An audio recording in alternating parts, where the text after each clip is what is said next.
अगर आप कोई ऐसी बात पढ़ते हैं या सुनते हैं जो कि हदीस है, तो आपको उसके असल रेफरेंस को एक दफ़ा ज़रूर देख लेना चाहिए। क्योंकि बसा औकात आजकल ऐसा, या तो आपको वो पहले से नज़र से गुजरी हो, मारूफ हो, फिर तो कोई बात नहीं, वैसे भी आजकल ज़ईफ़ जल्दी। हाँ जी, आजकल ये हमारे उस्ताद मोहतरम नजीबुल्लाह तारिक साहब कहते होते हैं कि हम इतनी मुश्किल से हदीस याद करके घर से निकलते हैं तो खुतबा पहुँचते पहुँचते वो ज़ईफ़ हो चुके थे। तो आपको कम से कम देखिए, ये कोई ऐसी बात नहीं है, लेकिन आपको पता होना चाहिए कि किसने इसको ज़ईफ़ कहा है, किसने इसको सही कहा है। अगर आपको क्या कहता है जी ज़ईफ़ है, तो आप उसको कह सकते हैं कि भाई ठीक है, बाद उलमा ने ज़ईफ़ भी कहा है, लेकिन ये अल्लामा अलबानी ने, ये फ़लाँ है, उन्होंने सही भी कहा है, तो मैंने उसकी बुनियाद पर ये बयान की।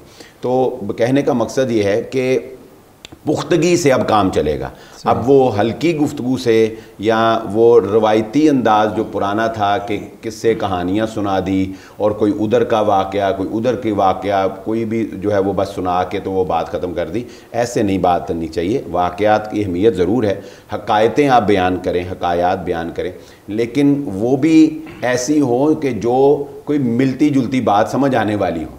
ये नहीं कि 4000 किलोमीटर से मीनार से औरत को फेंका और जनाब वो इतनी दूर से वो आके बंदे ने नीचे से कैच कर लिया, तो जो सुनने वाला कि यार फासला ज़रा बहुता लगता है, उठो चलिए फासला थोड़ा घटा लो।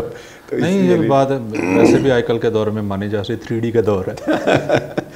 तो या तो फिर मौलवी साहब को बताना चाहिए 3D थी।